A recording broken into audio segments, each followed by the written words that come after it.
Welcome to Nivi kitchen. நம்ம இன்னைக்கு ஒரு மொறுமொறுப்பான ஈவினிங் ஸ்நாக் எப்படி செய்கிறதுன்னு பார்க்கலாம் வாங்க. அதுக்கு முன்னாடி நீங்கள் நம்ம சேனலை ஃபஸ்ட் டைம் பார்க்குறீங்கன்னா சப்ஸ்கிரைப் பண்ணிக்கோங்க. வீடியோவை ஸ்கிப் பண்ணாமல் பாருங்கள். வாங்க இப்போ எப்படி பண்ணுறதுன்னு பார்க்கலாம்.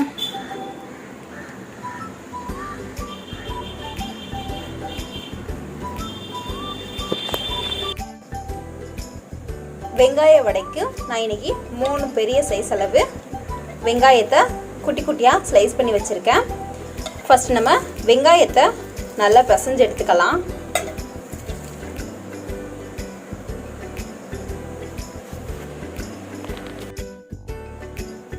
அரை டீஸ்பூன் அளவுக்கு உப்பு சேர்த்துக்கோங்க. உப்பு சேர்த்து வெங்காயத்தை நல்லா பிசைஞ்சு கொடுங்க.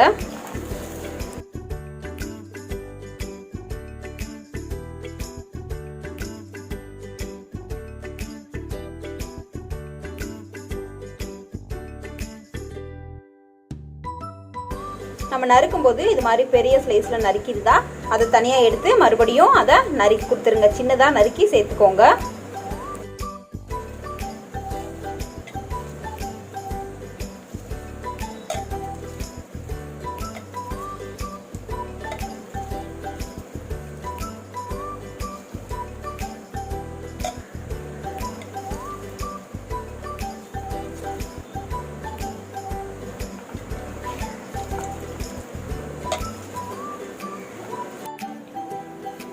இப்போ நம்மளோட வெங்காயத்தை நம்ம நல்லா பிசைஞ்சு எடுத்தாச்சு.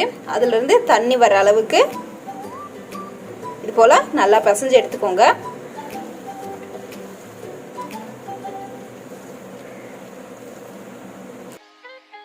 வெங்காய வடைக்கு தேவையான பொருள் எல்லாத்தையும் ஆட் பண்ணிக்கலாம். 2 பச்சை மிளகாய் ரவுண்ட் ஷேப்ல கட் பண்ணி வச்சிருக்கேன். 1 துண்டளவுக்கு இஞ்சி, 2 கொத்தளவு கருவேப்பிலை எல்லாத்தையும் சேர்த்துக்கலாம்.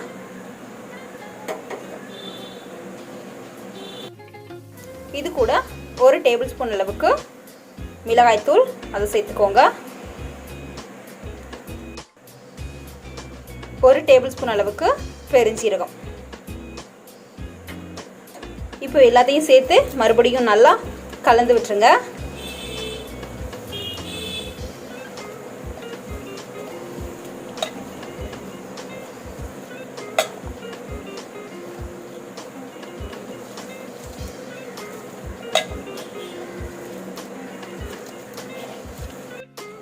இப்போ எல்லாத்தையும் நல்லா கலந்தாச்சு.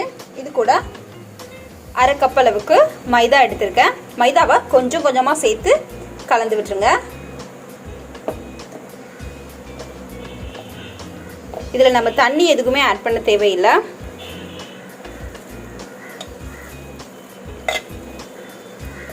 நம்மளுக்கு வெங்காயத்தில் இருந்து வந்த தண்ணியே இது கரெக்டாக இருக்கும். ஸோ கொஞ்சம் கொஞ்சமாக மைதாவை சேர்த்து கலந்துக்கோங்க.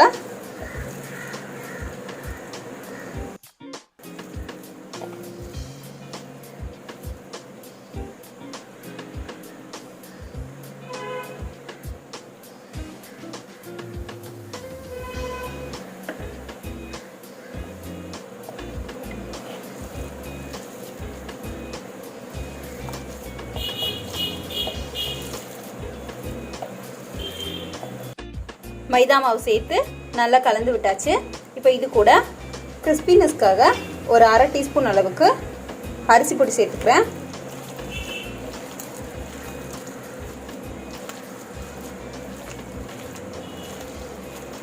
அரிசி மாவு சேர்த்து இதை நல்லா கலந்து விட்டுருங்க.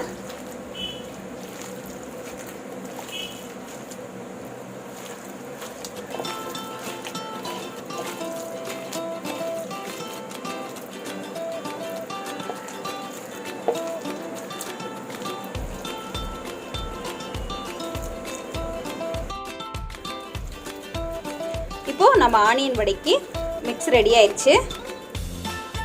நீங்கள் மைதா மாவுக்கு பதிலாக கடலை மாவு அல்லது கோதுமை மாவு கூட சேர்த்துக்கலாம். நல்லா மாவை பிசைஞ்சிட்டு இது போல் கையில் உருட்டி பாருங்கள். வடை தட்டுற சேஃப்க்கு கரெக்டாக இருந்தால் அவ்வளோதான்.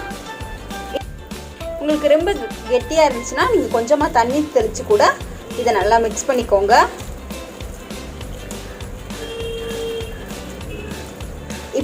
அவ்வளோதான், நம்மளோட மிக்ஸ் ரெடி ஆயிடுச்சு.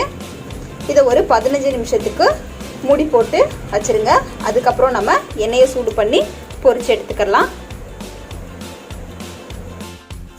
ஸ்டவ் ஆன் பண்ணி ஒரு கடாய் வச்சுக்கோங்க. கடாய் நல்லா சூடானதும் நம்ம பொரிக்கிறதுக்கு தேவையான அளவுக்கு எண்ணெய் சேர்த்துக்கலாம்.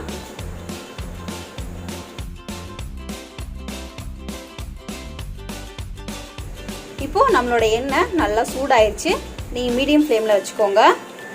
நம்ம இப்போ வடையை தட்டி எடுத்துக்கலாம். வடைகளை நம்மளுக்கு விருப்பமான ஷேப்பில் தட்டிக்கலாம். இப்படி இது போல் பால் ஷேப்பில் உருட்டி இப்படியே போட்டு கூட பொரிச்சு எடுத்துக்கலாம். இல்லைன்னா இது போல் வடை ஷேப்பில் நல்லா தட்டி பொரிச்சு எடுத்துக்கலாம். இல்லைன்னா கொஞ்சம் கொஞ்சமாக இது போல் உதிரியாக எடுத்து பக்கோடா ஷேப்பில் போட்டு எடுத்துக்கலாம். இன்றைக்கி நம்ம வடை ஷேப்பில் தட்டி எடுத்துக்கலாம்.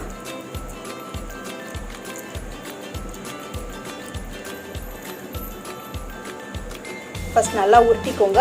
உருட்டிட்டு இது போல் கை வச்சு நல்லா அழுத்தி விடுங்க.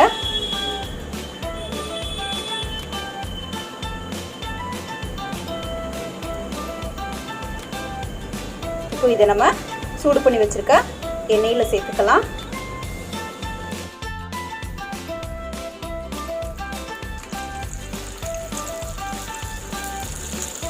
எண்ணெயை எப்போவுமே மீடியம் ஃப்ளேமில் வச்சுக்கோங்க. இல்லைன்னா நம்மளுக்கு வெளியில் கருகிரும், உள்ளே வேகாதது போல் இருக்கும். இப்போ நம்ம மிச்சம் உள்ள மாவையும் இது போல் வடையாக தட்டி எடுத்துக்கலாம்.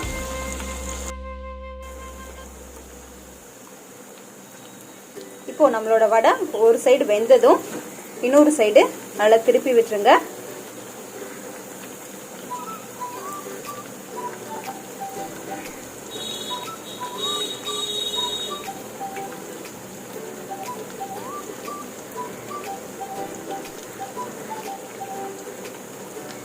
மீடியம் ஃப்ளேமில் வச்சு நல்லா வேகட்டும்.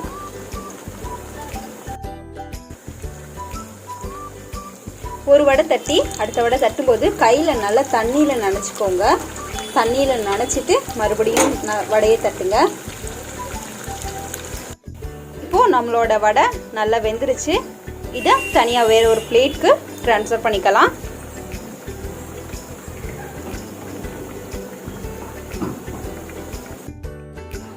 இப்போ மீதமுள்ள மாவையும் இது போல வடைகளா தட்டி எடுத்துக்கலாம். அவ்வளோதான், நம்மளோட வெங்காய வடை ரெடி ஆயிடுச்சு. கண்டிப்பாக நீங்களும் இது போல் உங்கள் வீட்டில் ட்ரை பண்ணி பாருங்கள். வீடியோ பிடிச்சிருந்தா லைக் பண்ணுங்கள். Thank you friends.